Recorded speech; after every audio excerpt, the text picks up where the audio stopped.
Okay, Kerala से army में क्या बोलिए वाനും? നമസ്കാരം, പുതിയൊരു വീഡിയോയിലേക്ക് എല്ലാവർക്കും ഹർദ്ദമായ സ്വാഗതം. മൊണാലിസ മഹാകുംഭമേളയിലെ വൈറൽ താരം മൊണാലിസ ഇന്ന് ഫെബ്രുവരി 14 വാലന്റൈൻസ് ഡേ, കമിതാക്കളുടെ ദിനം അല്ലെ. അന്ന് നമ്മുടെ ബോബി ചെമ്മണ്ണൂർ തന്റെ ജുവലറിയുടെ ഉദ്ഘാടനത്തിന് വേണ്ടിയിട്ട് ആ വൈറൽ ഗേളിനെ എന്ത് ചെയ്തു, ആ വൈറൽ താരത്തിനെ തന്നെ ഉദ്ഘാടനത്തിന് വേണ്ടിയിട്ട് കൊണ്ടുവന്നു. അത് പലർക്കുമുള്ള ഒരു മറുപടിയാണ്, പലർക്കുമുള്ള ഒരു ചുട്ട അടിയാണ് എന്നൊക്കെ നമുക്കറിയാം. അപ്പൊ എന്തായാലും ഈ പറയുന്ന മൊണാലിസ ബോസ്ലെ എന്ന് പറയുന്ന 16 വയസ്സ് മാത്രം പ്രായമുള്ള ഈ പറയുന്ന തെരുവുകളോടും കയറിയിറങ്ങി മാല വിറ്റ് നടന്ന ഒരു നാടോടിയാണ് അല്ലെ. ഓരോ ക്ഷേത്രങ്ങളിലും അല്ലെങ്കിൽ ഓരോ ഉത്സവ പറമ്പുകളിലും മാല വിറ്റ് തന്റെ ഉപജീവന മാർഗം നടത്തിയിരുന്ന മൊണാലിസ ഒരൊറ്റ ദിവസം കൊണ്ട് എന്ത് ചെയ്യുന്നു, വൈറൽ താരമായി മാറുന്നു. അവളുടെ ചാരക്കണ്ണുകൾ, അവരുടെ വെള്ളാരം കണ്ണുകൾ എല്ലാവർക്കും ആ ഒരു സൗന്ദര്യത്തിന്റെ മറ്റൊരു രൂപമായിട്ട് എല്ലാവർക്കും തോന്നുന്നു. അങ്ങനെ സൗന്ദര്യത്തിന്റെ മറ്റൊരു പതിപ്പായി മൊണാലിസ മാറുന്നു. എല്ലാവരും ഈ പറയുന്ന ഐശ്വര്യ റായെ പോലും അവരുമായിട്ട് കമ്പയർ ചെയ്തുകൊണ്ട് മൊണാലിസ ഒരു ദിവസം കൊണ്ട് തന്നെ താരപ്രഭയിലേക്ക് മാറുന്നു അല്ലെ. അങ്ങനെയുള്ള ഒരു വൈറൽ താരത്തിന് തന്നെ എന്ത് ചെയ്തു, നമ്മുടെ ബോച്ച് എന്ത് ചെയ്തു, നമ്മുടെ കേരളത്തിലേക്ക്, നമ്മുടെ കോഴിക്കോടിലേക്ക് കൊണ്ടുവരുന്നു. ഈ പറയുന്ന മൊണാലിസയെ കാണാൻ വേണ്ടിയിട്ട് വൻ ജനാവലി തന്നെയായിരുന്നു വന്നത്. വളരെ സൗമ്യമായ നമ്മുടെ ഈ ട്രഡീഷനുമായി ബന്ധപ്പെട്ട ശാലീന സുന്ദരിയായിട്ട് മൊണാലിസ എന്ത് ചെയ്തു, കേരളത്തിലേക്ക് കടന്നു വരുന്നു. അതെല്ലാം ഈ പറയുന്ന ഹണി റോസിനെ പോലുള്ളവർക്കുള്ള ചുട്ട മറുപടിയാണ്. അതായത് ഈ പറയുന്ന എക്സ്പോസ്ഡ് ആയിട്ടുള്ള ഡ്രസ്സ് മാത്രം ഇട്ടാൽ മാത്രമല്ല ആൾക്കാർ കൂടുന്നതെന്നും ശാലീന സുന്ദരിയായിട്ട് വരുന്നവരെയും കാണാൻ ജനം ഉണ്ട് എന്നൊക്കെ തിരിച്ചറിയുന്ന ഒരു സംഭവം കൂടിയാണ്. നല്ല ജനക്കൂട്ടമായിരുന്നു. അതുപോലെ തന്നെ തന്റെ ബ്രാൻഡ് അംബാസഡർ ആയിട്ട് എന്ത് ചെയ്തു, ഈ പറയുന്ന മൊണാലിസയെ ബോബി ചെമ്മണ്ണൂർ നിയമിക്കുകയും ചെയ്തു. അതുപോലെ 15 ലക്ഷം രൂപ എന്നാണ് ഇപ്പൊ അറിയപ്പെടുന്നത്. 15 ലക്ഷം രൂപ കൊടുത്തിട്ടാണ് മൊണാലിസയെ ഇവിടെ കൊണ്ടുവന്നത്. അതുപോലെ തന്നെ മൊണാലിസ മലയാളത്തിലൊക്കെ സംസാരിക്കുന്നുണ്ട്, ബോബി ചെമ്മണ്ണൂറുമായിട്ട് ഡാൻസ് കളിക്കുന്നുണ്ട്. കേരളത്തിലെ ആൾക്കാരെ എല്ലാം എനിക്ക് ഒരുപാട് ഇഷ്ടപ്പെട്ടു, എനിക്ക് പറ്റുമെങ്കിൽ ഇവിടെ തന്നെ നിൽക്കണം എന്നൊക്കെ മൊണാലിസ പറയുന്നുണ്ട്. അതിനോടൊപ്പം ഈ മൊണാലിസയുടെ അടുത്ത ഇവിടെ ബോളിവുഡിലേക്ക് മൊണാലിസ ഒരു നായികയായിട്ട് പരിവേഷം ചെയ്യാൻ പോവുകയാണ്. അതിന്റെ ഡയറക്ടർ കൂടെ ആയിരുന്നു അവരുടെ മാമനാരോ ചേട്ടനോ ആരാണ്, ഒരാളെ കൂടി കൂട്ടി അങ്ങനെ എല്ലാം കൂടി വന്ന് അടിപൊളിയായിട്ട് ജനങ്ങളെല്ലാം കൈയോട് കൂടി സ്വീകരിച്ചു. അതിനോടൊപ്പം നമ്മൾ എടുത്തു പറയേണ്ട മറ്റൊരു കേസ്, ഈ പറയുന്ന ബോബി ചെമ്മണ്ണൂർ എന്ന് പറയുന്ന ബിസിനസ്മാന്റെ അവന്റെ കാഞ്ഞ ബുദ്ധി ഇതിനകത്തുണ്ട് എന്നുള്ളതാണ്. ഇവിടെ ഞാൻ പറയാൻ വന്ന മറ്റൊന്നാണ്, ഈ പറയുന്ന മൊണാലിസ ഇവിടെ വന്ന് പറയുന്നു കേരളത്തിലുള്ളവരെ ഇഷ്ടമാണെന്ന് പറയുന്നു, എനിക്ക് ഇവിടെ കേരളത്തിൽ നിന്നാൽ കൊള്ളാമെന്ന് പറയുന്നു. ആദ്യത്തെ അവരുടെ ഒരു ഉദ്ഘാടനമാണ്, മനസ്സിലായില്ലേ. അതായത് ഒരാഴ്ച മുമ്പ് വരെ തെരുവിൽ, ഒരു മാസം മുമ്പ് വരെ തെരുവിൽ ആരോടും അറിയാതെ മാല വിറ്റ് നടന്ന ഒരു പെൺകുട്ടിയാണ് ഈ തരത്തിലേക്ക് മാറിയത്. അവിടെയും ചെന്ന് ഈ പറയുന്ന കേരളത്തെ നാണം കെടുത്തുന്ന ഒരു പരിപാടി ഈ റിപ്പോർട്ടർമാർ ചെയ്തിട്ടുണ്ട്. അതായത് ഈ മൊണാലിസ വന്നിറങ്ങിയ കാറിൽ ഇരുന്നപ്പോൾ എനിക്കൊന്ന് മനോരമ ചാനലാണെന്ന് തോന്നുന്നു, അവിടെ ഒരു റിപ്പോർട്ടർ ഈ പറയുന്ന മൊണാലിസയോട് 1-2 കാര്യങ്ങൾ ചോദിക്കും. സത്യം പറഞ്ഞു കഴിഞ്ഞാൽ എന്റെ അറിവില്ലായ്മ എന്ന് എനിക്ക് അറിയില്ല, ഞാൻ നോക്കിയിട്ട് അവർ പറയുന്ന അല്ലെങ്കിൽ ചോദിക്കുന്നതെല്ലാം പൊട്ട തെറ്റുകളായിരുന്നു. മൊണാലിസയ്ക്ക് ഒന്നും മനസ്സിലായില്ല ഇങ്ങനെ എന്താണ് ചോദിക്കുന്നത്. അവസാന ക്വസ്റ്റ്യനിൽ മൊണാലിസ ഒരു ആൻസറും പറയാതെ പോയി. ആദ്യം ആ ഒരു സംഭവം നമുക്ക് കേൾക്കാം, കേട്ടതിന് ശേഷം നമുക്ക് വിശദമായി പറയാം. ഓക്കെ,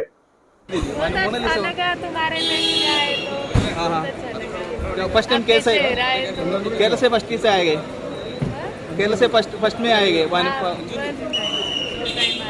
ओके ओके, केरल से आर्मी में क्या बोलिए वाനും?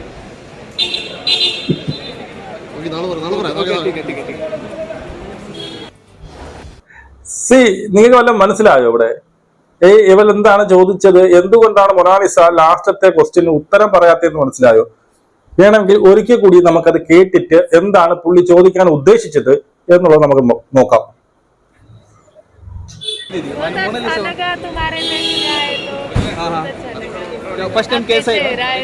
കേരള സെ ഫസ്റ്റ് ആയ ഹേ എന്ന് വെച്ചാൽ പുള്ളി ഉദ്ദേശിച്ചത് കേരളത്തിൽ നിങ്ങൾ ആദ്യമായാണോ വരുന്നത് എന്നാണ് ചോദിക്കാൻ വേണ്ടിയിട്ട് ഉദ്ദേശിച്ചത്.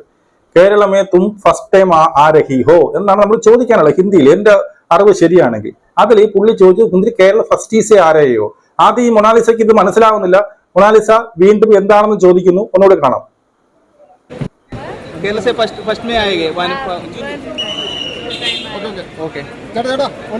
ഫസ്റ്റ് ടൈം, പിന്നീട് ഫസ്റ്റീസ്, പിന്നെ ഫസ്റ്റ് ടൈം എന്ന് കൃത്യമായിട്ട് പുള്ളിക്ക് പറയാൻ അറിഞ്ഞൂടാ. അതിനടുത്ത് ഇത് പോട്ടെ, പുള്ളിക്ക് ഈ പറയുന്ന മൊണാലിസയ്ക്ക് ഇത് മനസ്സിലായി എന്ന് പറയാം. രണ്ടാമത് ചോദിക്കുന്ന ക്വസ്റ്റ്യൻ എനിക്ക് ഇതുവരെ കേട്ട് മനസ്സിലായിട്ടില്ല. അവർ എന്താണ് ഉദ്ദേശിച്ചത് എനിക്ക് മനസ്സിലായി. രണ്ടാമത്തെ ക്വസ്റ്റ്യൻ നിങ്ങൾ കേട്ടു നോക്കണേ. ओके, केरल से आर्मी में क्या बोलिए बानू? കേരള സെ ആദ്മി സെ ക്യാ ബോലെ ബാനു. ഇത് ഏത് ഭാഷയാണെന്ന് എനിക്ക് അറിഞ്ഞൂടെ.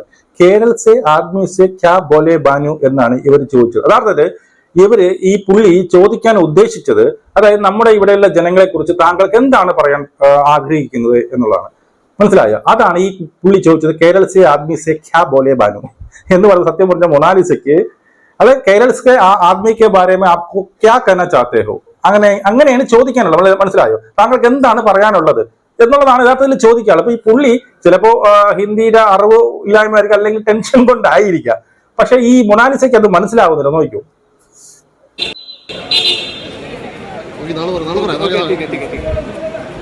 കണ്ടോ? മൊണാലിസ എന്ത് ചെയ്തു? ഒന്ന് വാ തുറന്നിട്ട്, മൊണാലിസ തിരിച്ചൊന്നും ചോദിച്ചില്ല, വാ തുറന്നിട്ട് ഇങ്ങനെ എന്താന്നൊക്കെ പറഞ്ഞിട്ട് അങ്ങ് പോയി. ഇവിടെ സത്യം പറഞ്ഞ മൊണാലിസയ്ക്ക് മനസ്സിലായില്ല. പുള്ളി ഉദ്ദേശിച്ചത് ഇവിടുത്തെ ജനങ്ങളെ കുറിച്ച് നിങ്ങൾക്ക് എന്താണ് പറയാൻ ആഗ്രഹിക്കുന്നത് എന്നുള്ളത്. അത് ഹിന്ദി അറിയാം. സത്യം പറഞ്ഞ കേരളം ഒരു തരത്തിൽ നാണം കെടുകയില്ല ചെയ്ത്. അത് വന്ന് ഇറങ്ങിയതേ ഉള്ളൂ. അല്ലെങ്കിൽ ഹിന്ദി അറിയാമെന്നുള്ള ആരെങ്കിലും കൊണ്ടുവച്ച് നിങ്ങൾ സംസാരിക്കുന്നത്. അപ്പൊ കേരളം നാണം കിട്ടില്ലേ? ഇതെന്ന് വെച്ചാൽ മൊണാലിസയുടെ ഈ ഒരു പിന്നീട് ഇനാഗുറേഷൻ അല്ലെങ്കിൽ ഈ പറയുന്ന ഉദ്ഘാടനം ഈ കേരളം മാത്രം, അതാണ് ഈ പറയുന്ന ബോച്ചയുടെ ബുദ്ധി. ഈ ഇന്ത്യ മൊത്തം ഇത് കവർ ചെയ്യുന്നുണ്ട്. നാഷണൽ സ്റ്റാൻഡേർഡ്സ് വരെ ഇത് കവർ ചെയ്യുന്നുണ്ട്. അവിടെയൊക്കെ ഈ ഒരു സാധനം ചെന്നാൽ ആലോചിച്ചു. ഇപ്പൊ കേരളം 100% ഈ പറയുന്ന കേരളത്തിന്റെ 100% സാക്ഷരതയെ കുറിച്ച് ഇപ്പൊ 2 ദിവസം കൊണ്ട് അതിനെക്കുറിച്ചുള്ള കാര്യങ്ങൾ ഇങ്ങനെ കത്തി പടരുകയാണ്. അതിന്റെ കൂട്ടത്താണ് ഈ റിപ്പോർട്ടർ, ഇങ്ങനെ പറയുന്ന ഒരു മനോരമ പോലുള്ള ചാനലുകളിൽ ഇരിക്കുന്ന റിപ്പോർട്ടർ വന്ന്, ആ കുട്ടിക്കാണെങ്കിൽ കുട്ടി പഠിച്ചിട്ടൊന്നുമില്ല. മനസ്സിലായോ? കുട്ടി 3ാം ക്ലാസ് വരെ എന്തോ പോയിട്ടുള്ളൂ. എഴുതാനോ വായിക്കാനോ ഒന്നും അറിയില്ല. ഹിന്ദി മാത്രമേ അറിയൂ. അപ്പൊ ഹിന്ദിയിൽ ചോദിച്ചാലേ പുള്ളി മൊണാലിസയ്ക്ക് വല്ല മനസ്സിലാവും. അവിടെ ചെന്നിരുന്ന അവർക്ക് പോലും അറിഞ്ഞുകൂടാത്ത ഏതോ ഒരു ഭാഷയിൽ ഈ കേരളത്തിലുള്ള സാക്ഷരത, ഈ 100% സാക്ഷരത എന്നൊക്കെ പറയുന്നത് നമ്മളെ തന്നെ നാണം കെടുത്താൻ വേണ്ടി നിങ്ങൾ എന്തിനാണ് ഈ ക്വസ്റ്റ്യൻ ചോദിക്കാൻ പോയത്? എനിക്കങ്ങനെ തോന്നിയത്. ഇനിയിപ്പോ ഇങ്ങനെ ഒരു ഭാഷ ഉണ്ടോ എന്ന് എനിക്കറിയത്തില്ല. ആ മൊണാലിസ അവിടെ ഒന്നും മിണ്ടാതിരുന്നാനുള്ള കാരണം അവൾക്ക് കാര്യം മനസ്സിലായില്ല. ഇങ്ങനെ എന്തിനാണ് ചോദിക്കുന്നത് എനിക്ക് മനസ്സിലായിട്ടില്ല. അതുകൊണ്ട് തന്നെയാണ് മൊണാലിസ ഇവിടെ മിണ്ടാതിരുന്നത് എന്നുള്ളതാണ്. അപ്പോൾ ഞാൻ വീണ്ടും പറയുന്നു, ഇങ്ങനെ പിന്നെ അതിനുശേഷം ഈ മൊണാലിസയുടെ ഈ ചാനലിൽ തന്നെ വേറൊരു ഇന്റർവ്യൂ നടത്തുന്നുണ്ട്. അവിടെ വേറൊരു പെണ്ണാണ് ഇങ്ങനെ മാറ്റിയെന്നാണ് ഈ തോന്നുന്നത്. ഈ പുള്ളി അവിടെ മാറ്റിക്കൊണ്ട് വേറൊരു പെൺകൊച്ചാണ്. ആ പെൺകൊച്ച് ഡീസന്റ് ആയിട്ട് കാര്യങ്ങൾ ചോദിക്കുന്നത്. അതുപോലെ ഈ പറയുന്ന ഉദ്ഘാടനം വന്നപ്പോഴും മറ്റൊരു ആങ്കർ ആയാലും സൂപ്പറായിട്ട് ഹിന്ദി പറയുകയും അവൾ അതിന് റിപ്ലൈ കൊടുക്കുകയൊക്കെ ചെയ്യുന്നുണ്ട്. ഞാൻ പറഞ്ഞതെന്ന് ഇത്രയേ ഉള്ളൂ. ഒരു വൈറൽ താരമാണ്, ലോകം മൊത്തം അറിഞ്ഞ വൈറൽ താരമാണ്. അതിന് നമ്മുടെ കേരളത്തിലേക്ക് ആദ്യമായിട്ട് ഇതുപോലെ ഒരു വലിയൊരു ജ്വല്ലറി ഉദ്ഘാടനം ചെയ്യാൻ വേണ്ടിയിട്ട് ബോച്ചെ പോലുള്ള പിന്നീട് ഒരാള് എന്ത് ചെയ്യുന്നു, ക്ഷണിക്കുന്നു, അല്ലെങ്കിൽ അതിഥിയായിട്ട് കൊണ്ടുവരുന്നു, ബ്രാൻഡ് അംബാസഡർ ആക്കുന്നു. അപ്പൊ കേരളത്തിന്റെ പേരും പെരുമയൊക്കെ നമുക്ക് വീണ്ടും ലോകത്തിലേക്ക് അല്ലെങ്കിൽ ബാക്കി മറ്റുള്ളവർ അറിയുന്നു. അങ്ങനെയൊക്കെ അറിഞ്ഞ സമയത്ത് ഇതിന്റെ ഇടയിൽ കൂടെ വന്ന് ഇതുപോലുള്ള ഊള ക്വസ്റ്റ്യൻ, അല്ലെങ്കിൽ ഊള ക്വസ്റ്റ്യൻ ഒന്നല്ല, അറിവില്ലായ്മ, അങ്ങനെയുള്ള നമ്മളെ നാണം കെടുത്തുന്ന രീതിയിലേക്കുള്ള ക്വസ്റ്റ്യൻ ചോദിക്കേണ്ടിയിരുന്നില്ല. ഏതെങ്കിലും ഹിന്ദിയിൽ പരിജ്ഞാനമുള്ള അല്ലെങ്കിൽ അറിവുള്ള ആരെങ്കിലും കൊണ്ട് ക്വസ്റ്റ്യൻ ചോദിക്കാനുള്ളതായിരുന്നു എന്നുള്ളതാണ് എന്റെ അഭിപ്രായം. നിങ്ങളുടെ അഭിപ്രായം നിങ്ങൾ കമന്റായി രേഖപ്പെടുത്തു. നമുക്ക് വീണ്ടും കാണാം. ജയ് ഹിന്ദ്.